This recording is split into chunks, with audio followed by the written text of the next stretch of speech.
Welcome back to the channel YouTube. I am Craig and you're watching Outdoors with Craig DZ. Today we're going to be talking about our 1 month dumpster update. So I'm going to be going over some of the things that I learned in the first month of owning my own dumpster business. I thought today was a perfect day for it, so I just had gotten back from doing a dumpster rental. So one of the things that I like to do, and it's just kind of with all my stuff, is I like to try and take care of it. So even though we're hauling debris and junk, today it was rainy, so you can kind of see I didn't spray underneath, but you know, that's all not just dirt, that's like sludge and crap from the dump. So like where my transfer station is, you basically have to drive through the entire dump to get there. For some reason, I don't know why it's set up that way, but it is. But so here it's just an example. This is some maintenance that I do for my trailers. I don't have to, I mean, not saying everyone has to do this. I do it just as kind of routine maintenance. One, when customers get the dump trailer, it's nice and clean. It's not all covered and caked up with mud or the last person's filth, whatever they had in. So it's just something that I'm getting in the habit of. That too, a lot of the times, like today, as I said, it rained. So, I mean, my truck was all coated with mud. Overall, first month in the business, guys, just walk around. So I've rented this thing out. Today was my 5th rental for the month. So you can kind of see, I mean, it's still a little wet inside, but as far as wear and tear, I mean, just minor scrapes in here. Most of this I talked about in one of my other videos. So I had 5 rentals. One was an actual rental that I dabbled in and had, the person came to my house, picked up the trailer, was $300. I didn't have to do anything. The downside of that experience was, of course, the first person I rented it to, you can see it right there, that back support is bent. It's bowed out for some reason. Don't really still understand how it happened. It might have been due to overweight, unbalanced load or something when it went up and it twisted and kind of the back support gave. Or it could be the idiot wrapped a tow strap around it. He was working with concrete, so like a lot of the scratches and stuff in this are from when he rented it. But a lot of it could be, you know, the bend could be from him. You know, the only thing I could think of was there was a piece of concrete, rebar or something. He couldn't get it up, or so he ended up hooking a strap or something on it, and it was hooked up to his truck still, so he pulled it with the trailer and not his truck. And he also broke this chain on the other side, which is why I think it was a towing, you know, pulling incident, because I think he hooked it to the chain first, went to pull it, and it actually broke the chain. Because that really is the only thing that kind of makes sense to me. Otherwise, you know, the chain doesn't really, I mean, it'd be very hard to catch that chain and break it, and then also catch up that rear support panel and bend it. And it didn't bend in as if you backed into something, it bent out, which would have meant somehow you would have got it hung up on something. So that was kind of one of my lessons learned, is if I'm going to rent it out and actually rent it to people. At the time I had a contract, it's similar to my hauling contract, and I just kind of changed the wording on it, but I knew it wasn't strong enough to really go after him for damages or anything. And unfortunately, when he dropped it off, I wasn't home, my wife was home, so he just dropped it off and left. So it didn't really give me any chance to even look it over or anything before he left. So moving forward, if I was to rent it that way again, I have a new contract that signs. It's actually like 7 pages. There's a full walk around of the trailer that has to be done and signed off on, that there are no damage before he rents it, so that way they can't say it happened. Almost like Enterprise. Copy of insurance, copy of license, credit card on file. all kinds of information so that if it does happen again, I'm not going to be the one holding the buck. So that was one thing I learned. Another thing is kind of just overall area, right? So renting it out, this last rental, I rented it out. It was probably 25 miles from my house.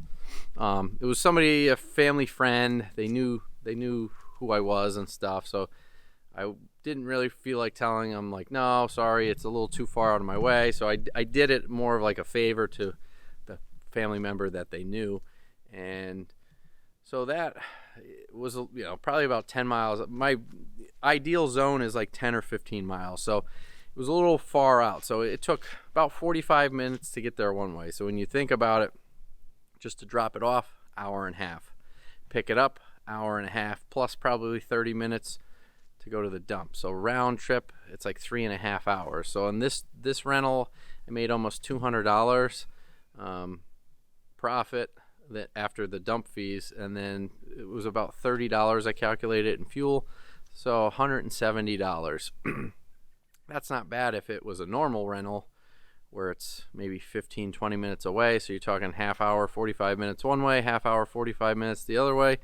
And, so for an hour and a half, 2 hours, you make $100 an hour. This rental, was probably $50 an hour, which still isn't that bad. It really comes down to you and your kind of price, per hour that you're trying to gain. The other things you have to think about is wear and tear. So obviously I'm saying, after fuel, I made like 170, but I mean, there's wear and tear on the tires, on the brakes, on my truck, oil, that type of stuff. So eventually those costs are gonna, come to light. I'm gonna have to change the oil, which is gonna be $200. So, if you figured out how many, if you got 500 rentals out of a oil change, then, you could divide those fees in. So overall profitability would be probably a little slower, but for me, I drive the truck for other things than renting, so I don't really factor that in as a business cost.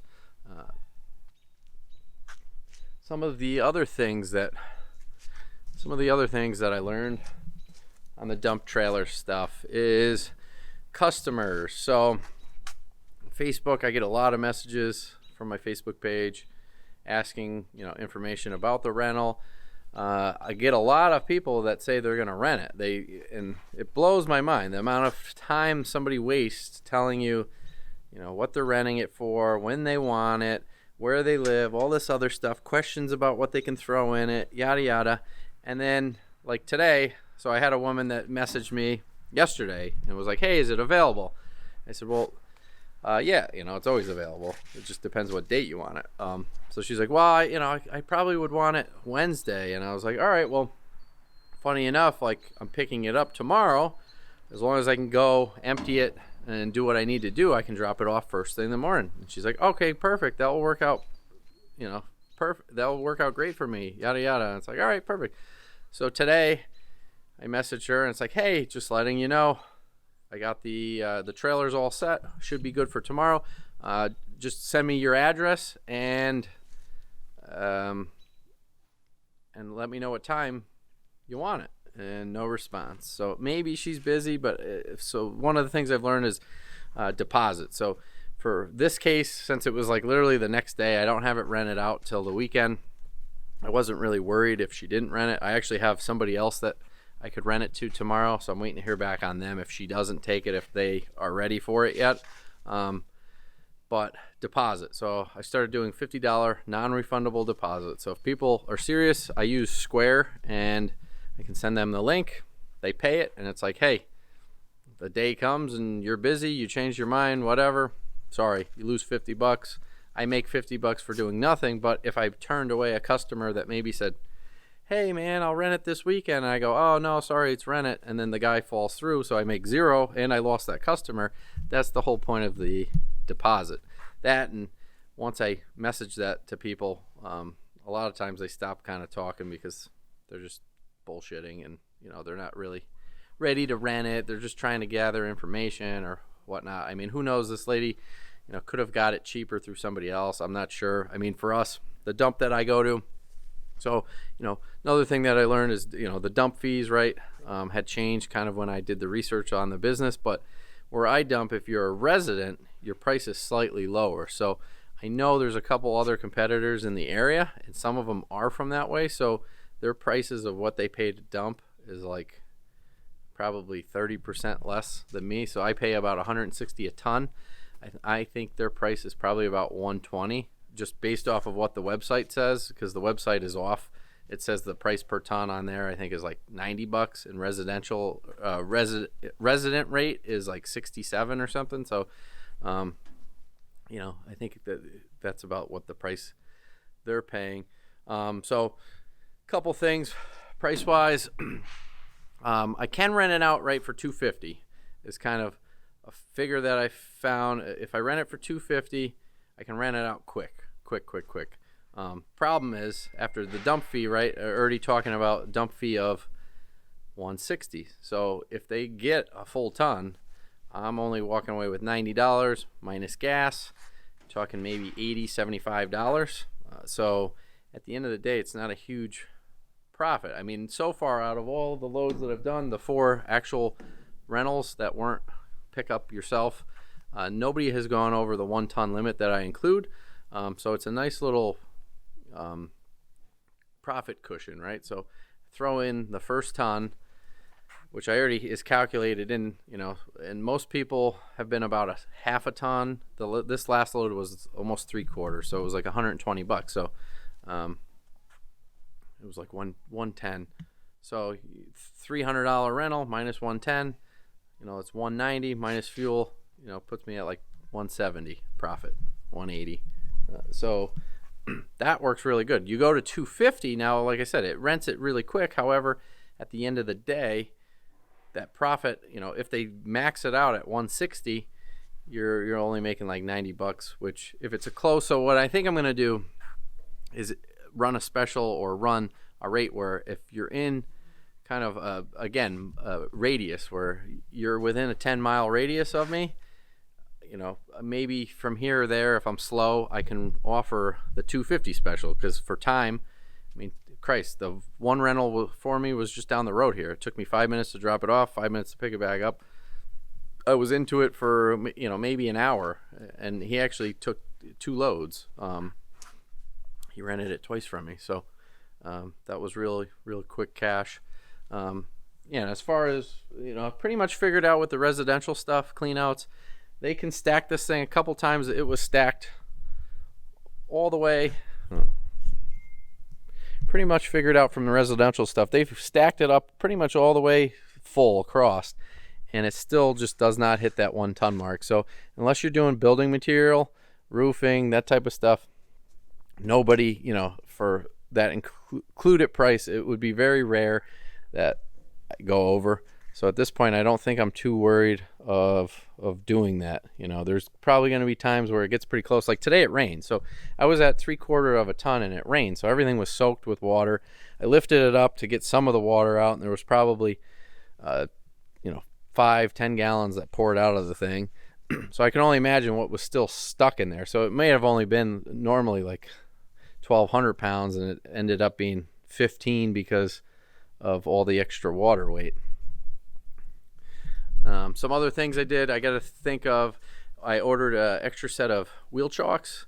That way I have 2 sets if I ever forget a pair, or if it's an incline or anything that I don't really feel too comfortable with, I can chalk both sides. And the jack material, right? So walk around to the front. In the back of my pickup, I have some boards to put, you know, a big 2x12 for the jack, and then another 4x4 and a 6x6 block that I can sit down. That way, depending on the angle, I have enough that I can jack this thing up. 2, if I forget one here or there, I still have extras. Going through, I did buy this Reese Power Lock. I know it doesn't have the best ratings, but it's something. It's, for me, putting this on this when I rent, isn't really to deter thefts. It's more to deter the homeowner or whoever's renting it from, if during the process they go, oh man, you know what, like maybe I can move this back 10 feet and it'll be easier. because I don't know what they're going to do when I'm not there. So by putting it on, it prevents them from trying to hook up themselves and move it, or like, oh, I could go to Home Depot quick, like they didn't rent it to haul dirt, but they end up using it because it's there, or their buddy or something. So it just kind of weeds that type of stuff out by putting it on. I mean, yes, you can pull it off with a sledgehammer very quickly. So the other thing that I have is my GPS unit. So this thing I charge up, it's stuck on it when it goes out. Standby, I think, is about a month. Active is 2 or 3 weeks. And it's very accurate. I've tested it. There are some downfalls. Some of the spots that I've seen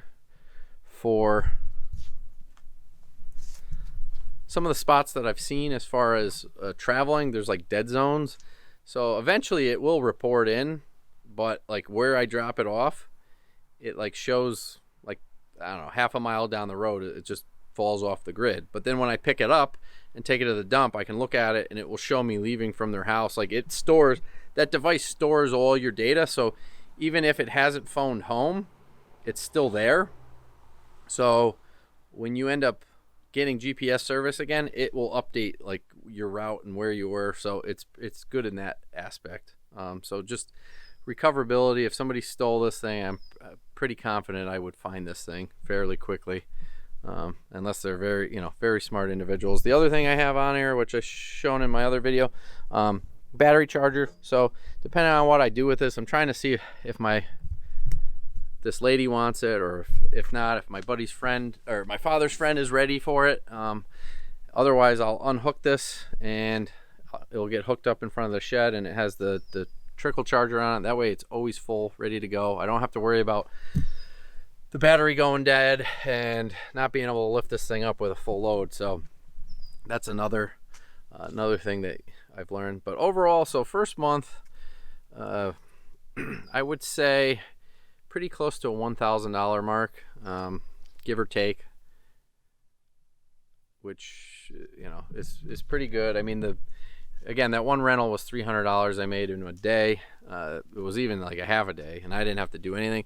So I mean, I may dabble in that stuff again, but the fact that the first time out it caused some damage worries me, because again, people don't care. It's not their stuff. Versus when you rent it for more junk, they're very limited of what they can do. I mean, they can throw stuff into it. I mean, you could bang stuff off the side, but integrally, like structural wise, they can't like break it. Where renting it, I mean, they can go through speed bumps and stuff at 50 miles an hour and end up breaking the suspension, worry about blowing tires, who knows, all kinds of different things. So I don't think I'll do that again. I think I'll probably stick to just doing the junk removal stuff, rentals that way. But overall, yeah, I mean, it's probably going as good as I thought it would. It's not, it's hit or miss. I mean, like I said, if I don't have, after this weekend, I'm not rented out, but it seems like most people, they wait till the last minute. So I don't hear from anybody. And then like, it's like, crap, it's not rented this weekend. And then that Thursday, somebody's like, hey, is this available? Can I rent it tomorrow? And it's like, yep, sure enough. And that, and weather-wise, season-wise, we're getting into that warm spring cleanup season. People are outdoors doing stuff, moving, selling homes. So I think business should be good, and we'll see. I mean, if it stays, I mean, if I could pull $600 to $800 a week on one trailer, I would be happy. That's extra cash. And eventually, in 8 months, 10 months, a year, it would be almost fully paid for off of renting it. So I think it was a smart move for what I'm doing with it. I could see myself getting another one if I get to that point where I'm super busy, but we'll kind of see where it goes. But yeah, if you're interested in getting into the dumpster business, take that leap. I did, and I have no regrets. Appreciate everybody checking in on the channel. If you haven't already, smash the subscribe button. Stay up to date on all future content, and I will see you guys again later.